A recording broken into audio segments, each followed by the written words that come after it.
Alam din ng mga ibang mga nakakasama kong mag-bike kung gaano ko pinangarap itong bike na bubuuin natin, itong last bike ko. Ayan ang actually nandyan, nasa likod ko. Hinintay lang namin si Boss Frank, si Ken at saka si Amor kasi sila yung magbubuo. So on the way na sila na lang hinihintay. Ayan yung drop bar kasi yung drop bar natin nanggaling pa ng Singapore. Tapos ang sabi ng nagbayad yung pinsan ko si Dan, priority sabi before 5 nandito na, anong oras na 6 ano na po, 6:20 na. Tapos tinatawagan namin yung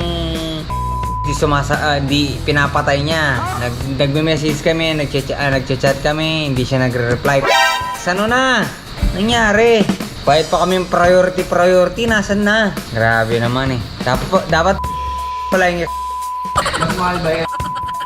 hindi ko lang alam, di ba? Parang priority. Oo, priority kasi, oo. Ano nangyari? Ba't ganun? Tumapad naman kayo sa usapan. Tsaka yung tawon nyo, sabi nyo, sumagot. Di sumasagot, di nag-update. Sige na, bago maginit yung ulo ko.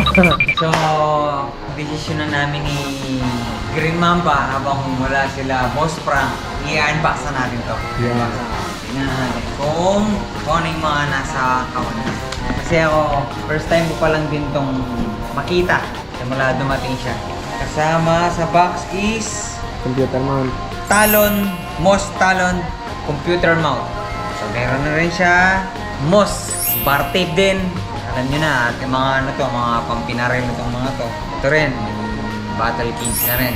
May dalawa siyang kasama. And siyempre may kasama bubble.